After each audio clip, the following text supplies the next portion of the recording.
Good morning to all. स्वागत है आप सभी का समर्पण की ओर से संचालित की जाने वाली यूट्यूब चैनल पर लगने वाली क्लासों में। अपना आज का टॉपिक था कल का अपना जो टॉपिक था वो था लैंगिक एवं अलैंगिक जनन की प्रक्रिया के बारे में, जिसमें हमने कुछ कायिक जनन की विधियों के बारे में बात की थी। फिर उसके बाद अपन ने सेक्सुअल रिप्रोडक्शन की प्रक्रिया शुरू करी थी। उसमें हमने जो लैंगिक जनन की प्रोसेस है उसके बारे में बात कर ली थी। अब जो अपन चालू कर रहे हैं वो है अपने बॉटनी की जो प्रथम यूनिट है, माध्यमिक शिक्षा बोर्ड के सिलेबस के अकॉर्डिंग बॉटनी की प्रथम यूनिट का चैप्टर नंबर 2। अपने चैप्टर का नाम है नर एवं मादा युग्मकों का भेद, संरचना एवं विकास। अपने जो इस चैप्टर के अकॉर्डिंग अपन नर एवं मादा युग्मकों की संरचना एवं विकास के बारे में बात करेंगे। सबसे पहले हम जानते हैं, जैसा आपने पहले पढ़ लिया है, कि जो पुष्प का जनन, पौधे का जो जनन होता है वो कहलाता है पुष्प, और पुष्प एक रूपांतरित प्ररोह होता है। पुष्प क्या है? एक प्ररोह का ही रूपांतरण है। पुष्प का जो पुष्प ग्रंथ है, इस पुष्प ग्रंथ के शीर्ष पर पर्व एवं पर्व संधियां बहुत ही ज्यादा पास पास से स्थित होती हैं, और इन्हीं पर्व संधियों से पुष्प के विभिन्न भाग यहाँ से निकलते हैं। ये जो पर्व संधियां हैं, इन पर्व संधियों पर बंध एवं उर्वरक उपांगों के रूप में, मतलब बंध है जो जनन की प्रक्रिया में भाग नहीं लेते, और उर्वरूपांग वे हैं जो फर्टिलाइजेशन उसकी रिप्रोडक्शन की प्रक्रिया में भाग लेते हैं। जैसे बाह्य दल एवं दल तो बंध थे, और पुमंग और जायाम ये उर्वरूपांग हैं। ये सभी उपांग इसके ऊपर पुष्प पत्र के रूप में व्यवस्थित रहते हैं इन्हीं पर्व संधियों पर। इसलिए पुष्प को बीजाणु पर्णधारी प्ररोह भी कहा जाता है। जैसे क्वेश्चन है, बीजाणु पर्णधारी प्ररोह किसे कहा जाता है? पुष्प को। क्यों कहा जाता है? क्योंकि पुष्प पर जो पर्व संधियां हैं उन पर बंध्य एवं उर्वर दोनों प्रकार के उपांग पुष्प पत्र के रूप में व्यवस्थित रहते हैं। अब क्योंकि सेक्सुअल रिप्रोडक्शन अपन जो पढ़ रहे हैं उसमें हम जानते हैं कि भाई दो जीव भाग लेते हैं, दो प्रकार के जनन भाग लेते हैं, नर प्लस मादा। अब हमारे को किसको आधार मान के अपन ये लैंगिक जनन की प्रोसेस पढ़ रहे हैं? आवर्तबीजी पादपों को आधार मान के। तो आवर्तबीजी पादपों के अंदर में पहले पता होना चाहिए कि नर जन्नांग कौन कौन से हैं और मादा जन्नांग कौन कौन से हैं। सबसे पहले हम यहाँ नर जन्नांगों की बात करते हैं। देखो ये जो चार्ट सा मैंने बना रखा है, इस चार्ट के अंदर आप एक एक चीज को स्टेप बाय स्टेप देखते चलो। पुष्प का जो नरजन्नांग होता है वो पुमंग होता है। पुष्प का नरजन्नांग पुमंग, जिसे एंड्रोसियम भी कहा जाता है। पुमंग की जो प्रत्येक उपाय, मैं जो चीजें मैं बोल रहा हूँ वो सारी चीजें बोर्ड पे लिखी हुई हैं। जब भी आपको बोर्ड पे टाइम मिले उसके अकॉर्डिंग आप स्क्रीनशॉट इसका मार सकते हो, ताकि तुम्हारे को नोट्स बनाते टाइम आसानी रहे। नरजन्नांग है उसे पुमंग या एंड्रोसियम कहा जाता है। पुमंग की जो इकाई होती है उसे कहा जाता है पुंकेसर। मतलब पुंकेसर बहुत सारे होते हैं पुष्प में, सभी पुंकेसरों को सम्मिलित रूप से पुमंग कहा जाता है, या पुमंग की प्रत्येक इकाई को क्या बोल रहे हैं अपन? पुंकेसर बोल रहे हैं। जैसे हमने एक संरचना बना ली है, ये पुंकेसर को दर्शा रहा है, ऐसे और भी बहुत सारे पुंकेसर पुष्प में मौजूद है। पुंकेसर को लघु बीजाणु पर्ण भी कहा जाता है, इसी को माइक्रोस्पोरोफिल भी बोलते हैं। पुंकेसर को क्या बोलते हैं? माइक्रोस्पोरोफिल कहा जाता है। पुंकेसर के दो भाग होते हैं, इसका एक भाग कहलाता है पुतंतु और दूसरा भाग कहलाता है परागकोश। पुतंतु को फिलामेंट और परागकोश को एंथर कहा जाता है। अगर हम पुतंतु की बात करें तो ये परागकोश को पुष्पासन से जोड़ने का काम करता है। मैंने जो संरचना बनाई थी उसके अंदर आपने देखा था एक धागे जैसी संरचना आपको दिखाई दे रही थी, वो पुतंतु था, जो परागकोश को किससे जोड़ता है? नीचे पुष्पासन से। ये जो परागकोश है, ये एंथर, ये पुंकेसर का मुख्य भाग होता है। पुंकेसर की संरचना अपन ने अभी यूं बनाई थी, ये पुंकेसर की संरचना है, ये पुतंतु है, ये परागकोश है। ये पुतंतु इस परागकोश को नीचे पुष्पासन से जोड़े रखता है, और ये जो परागकोश है ये इस पुंकेसर का सबसे मुख्य भाग होता है। परागकोश सामान्यतः दो पालियों में बटा हुआ होता है। परागकोश की सामान्यतः कितनी पालियां होती हैं? दो पालियां होती हैं।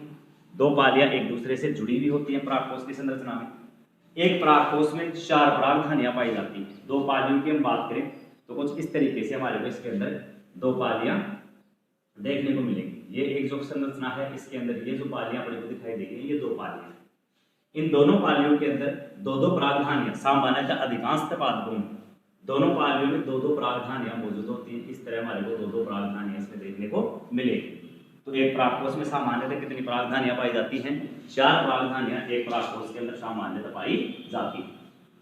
उसके बाद हम बात करते हैं परागधानी की, जो कि अपने परागधानी के पास पहुंच गए। परागधानी, एक परागकोश में कितनी परागधानियां होगी? 4 परागधानी। हर एक परागधानी में परागमात्र कोशिकाओं में अर्धसूत्री विभाजन होता है। परागधानी के अंदर बनने वाली जो परागमात्र कोशिकाएं हैं, जिनकी आगे वाली वीडियो में अपन बात करेंगे स्पष्ट रूप से कौन सी परागमात्र कोशिकाएं हैं। परागधानी में परागमात्र कोशिकाएं होती हैं। ये परागमात्र कोशिकाएं हैं, इनमें अर्धसूत्रीय विभाजन होता है। इनमें अर्धसूत्रीय विभाजन होने की वजह से पराग कोशों में लघु बीजाणु, इन्हें परागकण भी कहा जाता है। इनको हम पोलन ग्रेन्स भी बोल सकते हैं। तो परागधानियों के अंदर परागमात्र कोशिकाओं में अर्धसूत्रीय विभाजन होता है। अर्धसूत्रीय विभाजन होने के कारण पराग कोशों में लघु बीजाणु या परागकणों या पोलन ग्रेन्स का निर्माण हो जाता है। ये जो परागकण बन गए, यही परागकण नर युग्मोद्भिद का आगे चलकर निर्माण करेंगे।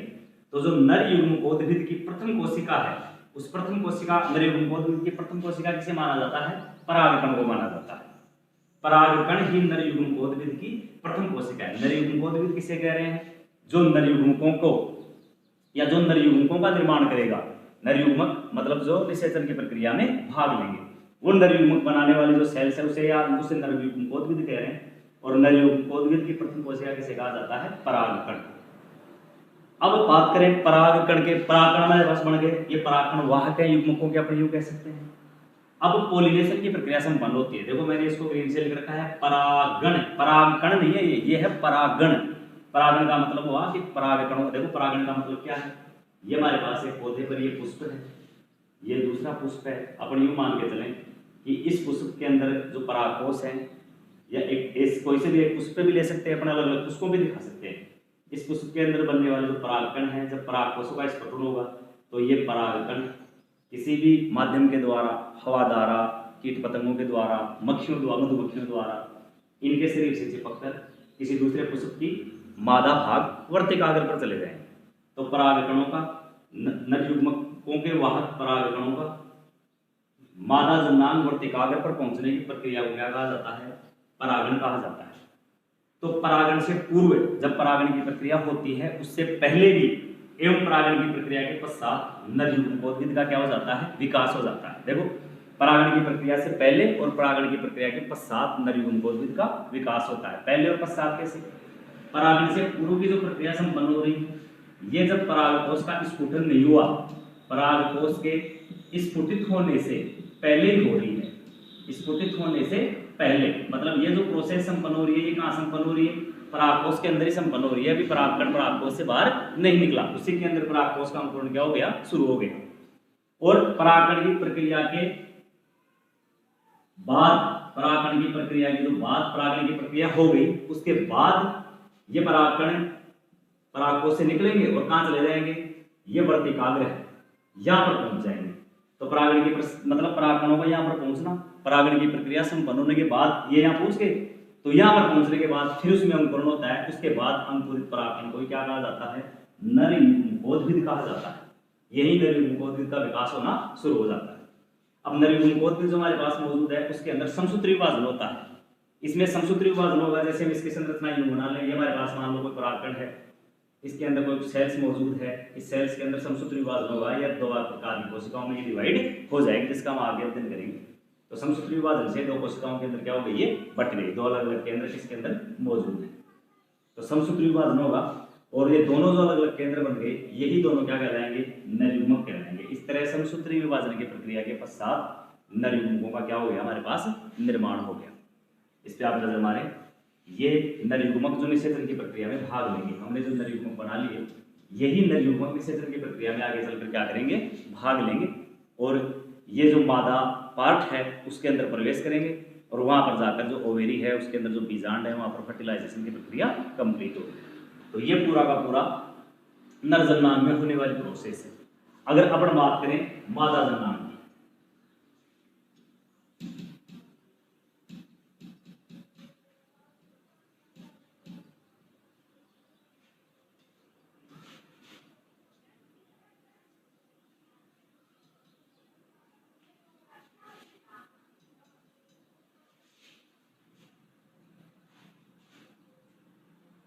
अब अपन बात करते हैं मादा जन्नांगों की बात करते हैं।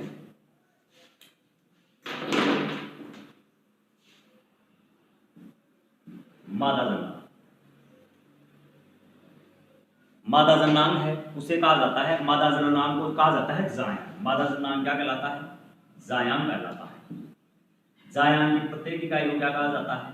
अंडक कहा जाता है। क्या कहा जाता है? प्रत्येक इकाई को अंडक कहा जाता है। जायांग की जो प्रत्येक इकाई है उसे अंडक कहा जाता है। अंडक को ध्रुव बीजाणुकरण भी कहा जाता है। जैसे अभी हमने पराग उसमें पुंकेसर को क्या कह रहे थे अपन? लघु बीजाणुकरण कह रहे थे, तो अंडक को क्या कहा जाता है? गुरु बीजाणुकरण, या इसे मेगा स्पोरोफिलिस को बोलते हैं। गुरु बीजाणुकरण या मेगा स्पोरोफिलिस कहा जाता है। ये जो अंडक वाला पार्ट होता है, ये 3 भागों से या 3 अंगों से मिलकर बना होता है। इसका एक पार्ट कहलाता है वर्तिकाग्र, इसका एक पार्ट कहलाता है वर्तिका, और इसका एक भाग कहलाता है अंडाशय। इनके बारे में हमने पहले वाली क्लास में पढ़ लिया। एग्जैक्ट अंडाशय, वर्तिकाग्र, वर्तिका, अंडाशय, ये सब चीजें होती है, इनके बारे में पूर्व वाली क्लास में पढ़ लिया। ये जो अंडाशय है, इसमें एक गर्भाशयी गुहा पाई जाती है। अंडाशय में क्या पाई जाती है? गर्भाशयी गुहा पाई जाती है। गर्भाशयी गुहा हमारे को इसके अंदर देखने को मिलेगी। अंडाशय के अंदर क्या देखने को मिलेगी? गर्भाशय गुहा हमारे को इसके अंदर देखने को मिलेगी। इस गर्भाशय गुहा में बीजांडासन होता है। गर्भाशय गुहा के अंदर जो बीजांडासन है, बीजांडासन से अनेक क्या जुड़े रहते हैं? बीजांड जुड़े रहते हैं। बीजांडासन से अनेक क्या जुड़े रहते हैं? बीजांड इससे जुड़े रहते हैं। कंफ्यूज होने की जरूरत नहीं है। मादा जन्नांग का और असायुग डायग्राम बनाते हैं, अपने दिमाग में प्रोसेस आ जाएगी। ये लो, ये मैंने जो जायांग का जो पार्ट है उसका सारे का मतलब जो अंडक की संरचना मैंने बना दी। ये वाला जो पार्ट है वर्तिकाग्र हो गया, ये वर्तिका हो गई, और ये हो गई अंडाशय हो गया। वर्तिकाग्र, वर्तिका, अंडाशय के बाद हम बात कर रहे हैं गर्भाशय गुहा की। गर्भाशय के अंदर ये जो गुहा मौजूद है उसमें ये बीजांडासन है, प्लेसेंटिनेशन है। प्लेसेंटिनेशन मतलब बीजांडों की व्यवस्था, और प्लेसेंटा मतलब जिससे बीजांड जुड़े रहते हैं। इसकी सहायता से गर्भाशय गुहा के अंदर प्लेसेंटा की सहायता से बीजांड जुड़े रहते हैं। ये बात आ गई। यहाँ पर अपन ने बात कर ली बीजांडों की। इस गुहा के अंदर ये बीजांड इससे क्या रहते हैं? जुड़े रहते हैं। अब हम बात करें बीजांड का जो मुख्य भाग होता है, ये मृदुत कोशिकाओं से निर्मित होता है। बीजांड का मुख्य भाग किससे बना होता है? याद ले लेते हैं इसको थोड़ा सा ऊपर। बीजांड का जो मुख्य भाग होता है, बीजांड का मुख्य भाग मृदुतक सेल से निर्मित होता है। मुख्य भाग किससे निर्मित होता है? मृदुतक सेल से निर्मित होता है। ये जो बीजांड है, इसका मुख्य भाग मृदुतक कोशिकाओं का ही बना हुआ होता है, जिसे मतलब मृदुतक कोशिकाओं के बने हुए इस भाग को क्या कहा जाता है? बीजांडकाय कहा जाता है। क्या कहा जाता है? बीजांडकाय कहा जाता है इसको। मृदुतक कोशिकाओं से निर्मित बीजांड का बना हुआ जो मुख्य भाग है उसे क्या कहा जाता है? बीजांडकाय कहा जाता है। यह बीजांडकाय ही बीजांड का सबसे महत्वपूर्ण भाग है। सबसे महत्वपूर्ण भाग है ये बीजांड का। बीजांडकाय बीजांड का क्या है? सबसे महत्वपूर्ण भाग है। अब ये जो बीजांडकाय है, ये बाहर से 1 या 2 आवरणों से घिरा रहता है। इसके संरचना हमने कल भी मैंने तुम्हारे मतलब टॉपिक पढ़ाया था, मैंने बताया था। जैसे अगर हमारे पास ये बीजांड की संरचना है, तो ये बाहर 1 या 2 आवरणों से इस तरह क्या रहता है? ये घिरा हुआ रहता है। तो बीजांडकाय के जो बाहरी आवरण है, इसके बाहरी आवरण को अध्यावरण कहा जाता है। बाहरी आवरण को क्या कहा जाता है? अध्यावरण। ये अलग अलग प्रकार से अपने को 1 या 2 परतों के रूप में देखने को मिल सकता है। इसका बाह्य भाग या बाहरी आवरण क्या कहलाता है? अध्यावरण कहलाता है। अब हम बात करते हैं, इसमें गुरु बीजाणु जनन की प्रक्रिया संपन्न होती है। इसमें जो अध्यावरण वाला पार्ट है, इसमें कौन सी प्रक्रिया संपन्न होती है? गुरु बीजाणु जनन की प्रक्रिया। इसमें गुरु बीजाणु जनन की प्रक्रिया संपन्न होती है। गुरु बीजाणु जनन की प्रक्रिया के द्वारा इसमें इससे किसका निर्माण होता है? या दिख नहीं रहा होगा आपको, मैं इधर खड़ा होकर देता हूँ। गुरु बीजाणुओं का निर्माण होता है। गुरु बीजाणु बनते हैं। बीजांडकाय में गुरु बीजाणु जनन की प्रक्रिया के द्वारा क्या बनते हैं? गुरु बीजाणु बनते हैं। यही गुरु बीजाणु बनने वाले जो गुरु बीजाणु हैं, यही आगे चलकर किसका निर्माण करते हैं? मादा युग्मकोद्भिद का निर्माण करते हैं। मादा युग्मकोद्भिद का ही आगे चलकर क्या करते हैं? निर्माण करते हैं। और मादा युग्मकोद्भिद जिसको हम क्या बोलते हैं? एम्ब्रियो सैक बोलते हैं। ये 7 कोशिकीय अवस्था होती है, 7 सेल्स और 8 न्यूक्लियस वाली इस अवस्था को मादा युग्मकोद्भिद कहा जाता है, जो गुरु बीजाणुओं की प्रक्रिया के द्वारा बनती है। गुरु बीजाणुओं के द्वारा बनती है, और यही फर्टिलाइजेशन की प्रक्रिया में, निषेचन की प्रक्रिया में भाग लेगी। क्योंकि जो बनने वाला जो एम्ब्रियो सेक है, यही एम्ब्रियो सेक के अंदर मौजूद एक एग सेल जो नर युग्मकों के साथ क्या हो जाएगी? संलयित हो जाएगी। तो ये जो आप देख रहे हैं, ये मादा वाला पार्ट है, इस पर आप एक बार नजर डाल के देख ले पूरे पे कंप्लीट।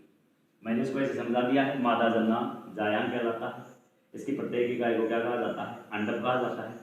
इसे गुरु बीजाणु पर्ण या मेगा स्पोरोफिल भी कहते हैं। इसके 3 भाग होते हैं अंडक के, वर्तिका, वर्तिकाग्र और अंडाशय। ये वर्तिका, वर्तिकाग्र और ये क्या हो गया? अंडाशय। अंडाशय के अंदर एक गर्भाशय गुहा पाई जाती है। गर्भाशय गुहा के अंदर बीजांडासन से अनेक क्या जुड़े रहते हैं? बीजांड। ये बीजांडासन से अनेक गर्भाशय गुहा में क्या जुड़े दिखाई दे रहे हैं? बीजांड। बीजांड का जो मुख्य भाग होता है ये मृदुतक कोशिकाओं से निर्मित होता है। बीजांड का सबसे महत्वपूर्ण भाग है। बीजांडकाय बाहर से 1 या 2 आवरणों से घिरा रहता है। इसके बाहरी आवरण को क्या कहा जाता है? अध्यावरण कहा जाता है। बीजांडकाय के अंदर गुरु बीजाणु जनन की प्रक्रिया संपन्न होती है।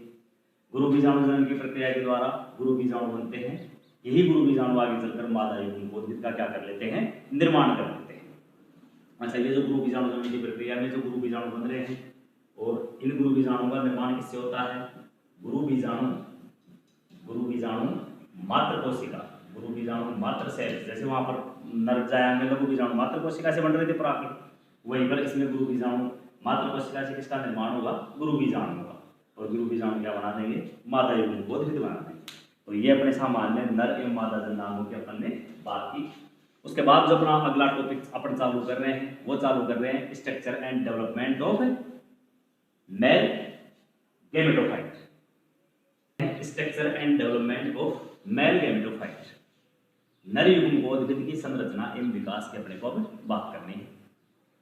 अब हम जानते हैं कि नर युग्मकोद्भिद वही है, वह संरचना है जो नर युग्मकों का निर्माण करेगी और उनको फर्टिलाइजेशन की प्रक्रिया के लिए वहाँ मादा पार्ट में पहुंचाएगी। मेल रिप्रोडक्टिव जो ऑर्गन है उमंग, इसकी प्रत्येक इकाई जैसे अपने को पहले से पढ़ चुके हैं अपन इसके बारे में। देखो कुछ चीजें बार बार रिपीट हो रही है। ये इसलिए रिपीट हो रही है कि अपन हर एक टॉपिक में इनकी बातें इसलिए करते हैं ताकि उस टॉपिक की आगे की प्रोसेस को समझ सकें। भाई जैसे ये कई बार आ चुकी है चीज कि भाई पुमंग प्रत्येक इकाई पुम कैसे, ये यहाँ इसलिए हम बात कर रहे हैं कि कुछ सामान्य चीजें अब इसके बारे में अपने को और इनके साथ डिस्कस करनी है। तो जो मेल रिप्रोडक्टिव ऑर्गन की तो मुख्य इकाई है पुमंग, मुख्य भाग है जो पुमंग, पुमंग की प्रत्येक इकाई पुंकेसर। अब अगर परागकोश पुंकेसर की अपन बात करें तो वह पुंकेसर की संरचना में क्या देखने को मिलेगा? परागकोश देखने को मिलेगा। परागकोश की जो संरचना होती है उसके अंदर हमें कितनी पालियां नजर आ रही थी? 2 पालियां। प्रत्येक पाली में हमने कितने प्रकोष्ठ देखे? 2 प्रकोष्ठ। जिन प्रकोष्ठों को क्या कहा जाता है? परागधानी भी कहा जाता है, उन्हें पराग प्रकोष्ठ भी कहा जाता है या उन्हें हम पोलन सेक भी बोल सकते हैं। अगर 2 प्रकोष्ठ परागधानी में मौजूद हैं तो इसे, और परागकोश में अगर 2 प्रकोष्ठ मौजूद हैं तो इसे डाइथेकस या द्विकोष्ठीय परागकोश कहा जाता है। जैसे हम एग्जाम्पल लें कैप्सेला का। कैप्सेला एक आदर्श एंजियोस्पर्म प्लांट है। कैप्सेला क्रूसिफेरियम ब्रेसिकेसी कुल का पादप है जैसा कि हमें पता है। तो कैप्सेला के अंदर जो परागकोश होता है ये परागकोश द्विपालित होता है। कैप्सेला में डाइथेकस अवस्था अपने को देखने को मिलेगी। क्योंकि परागकोश द्विपालित है तो हर एक पाली में कितनी परागधानियां हैं? 2। तो दोनों पालियों के अंदर कितनी परागधानियां हमारे को देखने को मिलेंगी? 4 परागधानियां हमारे को देखने को मिलेंगी। तो जब परागकोश में 4 परागधानियां मौजूद हों तो उसे हम टेट्रास्पोरेंजिएट अवस्था कहा जाता है। यह भी इसलिए थोड़ा सा फोकस कर रहे हैं क्योंकि जरूरी नहीं कि परागकोश में 4 परागधानियां ही हो सकता है सिर्फ 2 ही हो, और जरूरी नहीं है कि सभी के अंदर 2 ही कोष्ठ हो सकता है सिर्फ 1 ही कोष्ठ हो। तो ये 3 स्टेट अपने को देखने को मिलेगी। एक, जब परागकोश में 2 पालियां हों, प्रत्येक पाली में 2-2 परागधानियां मौजूद हों, तो जब 4 परागधानियां उपस्थित हों उसे कहा जाता है टेट्रास्पोरेंजिएट। अच्छा, अगर हम कॉटन फैमिली की बात करें, कॉटन फैमिली यानी मालवेसी कुल के पौधों की बात करें जिसमें कपास वगैरह आते हैं, इनका जो परागकोश होता है, जैसे कैप्सेला के अंदर परागकोश डाइथेकस था, लेकिन इनका जो परागकोश होता है वो 1 कोष्ठीय होता है। और जब परागकोश 1 कोष्ठीय हो उसे कहा जाता है मोनोथेकस। यहाँ हम बात कर रहे थे डाइथेकस की, यहाँ परागकोश कैसा हो गया? मोनोथेकस हो गया, क्योंकि परागकोश में हमारे को क्या देखने को मिलेगा? केवल 1 ही कोष्ठ देखने को मिलेगा। यहाँ इस डायग्राम में देख सकते हो, देखो टेट्रास्पोरेंजिएट प्रक्रिया में ये 2 अलग अलग हमारे को ये जो 2 अलग अलग हमारे को पालियां देखने को मिल रही है, 1, 2, 3 और 4, दोनों पालियों में 4 परागधानियां हैं। जब चारों परागधानियां उपस्थित होते हैं टेट्रास्पोरेंजिएट अवस्था कहा जाता है। लेकिन यहाँ पर हमारे को क्या देखने को मिला? कॉटन फैमिली के पौधों की अगर अपन बात करें तो परागकोश 1 ही कोष्ठ होगा, सिर्फ पूरा का पूरा ये 1 ही कोष्ठ है, 2 कोष्ठ उसकी तरह यहाँ नहीं है। लेकिन एक कोष्ठ में परागधानियां कितनी है? 2 है। तो जब परागकोश तो एक कोष्ठीय हो और उसमें परागधानियां 2 मौजूद हों तो इस अवस्था को कहा जाता है बाइस्पोरेंजिएट। एक होगी टेट्रास्पोरेंजिएट और दूसरी हमारे पास कौन सी होगी? बाइस्पोरेंजिएट। अब एक और एग्जाम्पल की अपन बात करें, वो है ऑर्सिथोबियम।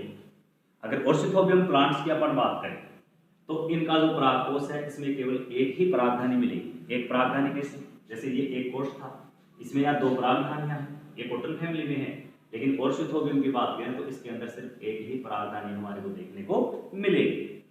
जब एक परागधानी मौजूद हो और एक ही कोष मौजूद हो तो इस अवस्था को कहा जाता है मोनोथेकस परागकोश और मोनोस्पोरेंजिएट परागधानी।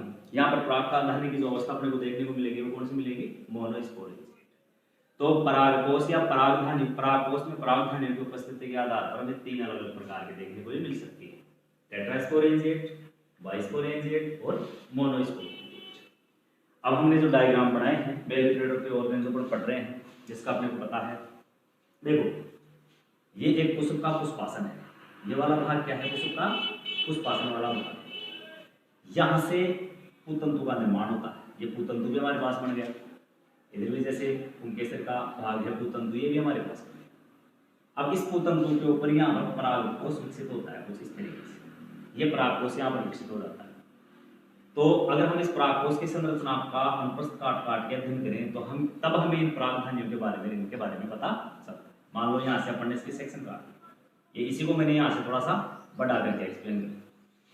ये वाला जो पार्ट है ये पूतंतु हो गया, फिलामेंट हो गया ये, और ये वाला जो पार्ट है ये परागकोश हो, ठीक है। परागकोश के अंदर इसको संपूर्ण इस पूरी संरचना को परागकोश बोल रहे हैं। इसके परागकोश की पालियों को जोड़ने वाली ये जो संरचना आप देख रहे हो ये कनेक्टिव है, इसे योजी कहा जाता है। क्या कहा जाता है? योजी। अब अगर मैं ब्लेड की सहायता से यहाँ से इसको यूं कट मार लेता हूँ, कट मार कर मैं इसकी एक सेक्शन बना देता हूँ, और सेक्शन बनाकर जब मैं इसको माइक्रोस्कोप में लगा के देखूंगा तो कुछ अपने को ये इस तरीके से नजर आएगा। ये जो अपने को जो इमेज नजर आ रही है ये यहाँ पर देखनी है, ये देखो इसी का भाग का कटा हुआ, ये यहाँ पर ये जो फिलामेंट आपको नजर आ रहा है ये फिलामेंट ही है। तो इसकी संरचना हमारे को इस तरह से स्पष्ट रूप से देखने को मिलेगी। इसमें हमारे को जब हम इसकी 3D सेक्शन लेंगे, एन3 की जब 3D सेक्शन लेंगे, इसको माइक्रोस्कोप में लगा के देखेंगे तो हमारे को इसके अंदर स्पष्ट रूप से देखो 1 और ये 2, ये दोनों मतलब परागधानियां, ये मतलब ये 2 कोष्ठ है, ये जो बीच वाला भाग हो गया ये योजी वाला पार्ट है, इधर की तरफ एक कोष्ठ हो गया, इधर वाला ये दूसरा कोष्ठ हो गया। अब अगर इसकी संरचना में हम देखें तो ये जो संरचना हमारे को नजर आ रही है ये एक और ये दूसरी, ये इस कोष्ठ के अंदर 2 परागधानियां होंगी, इधर भी ये एक और ये दूसरी, इस कोष्ठ के अंदर भी कितनी परागधानियां होगी? 2 परागधानियां। इन्हीं परागधानियों के अंदर किसका निर्माण होता है? Pollen growth. ये जो संरचनाएं आपको दिखाई दे रही है ये पोलन ग्रेन से परागकण है जिनका इसके अंदर निर्माण होता है। क्योंकि हमने बात यहाँ पर क्या करी? Structure and development of male gametophyte. अब हमें बात तो करनी है मादा युग्मकोद, ये नर युग्मकोद की प्रक्रिया कैसे होती है या कैसे बनता है इसकी बात करनी है। लेकिन चूंकि अपने को इसके लिए स्टेप बाय स्टेप सबसे पहले अपने को पढ़ना होगा एंथर की संरचना। अभी जो अपन ने एंथर देखा इसकी संरचना किस तरीके से होती है। देखो एंथर यानी जो परागकोश बनता है, इस परागकोश का निर्माण किस तरीके से होता है। जैसे ये फिलामेंट है, इस पर एक ऐसी उभार जैसी संरचना प्रकट होगी, यही उभार जैसी संरचना आगे चलकर क्या कर लेगी? संपूर्ण परागकोश का निर्माण कर लेगी। तो हमें अपना जो अगला टॉपिक है वो पढ़ना है डेवलपमेंट ऑफ एंथर यानी परागकोश का विकास। Thank you.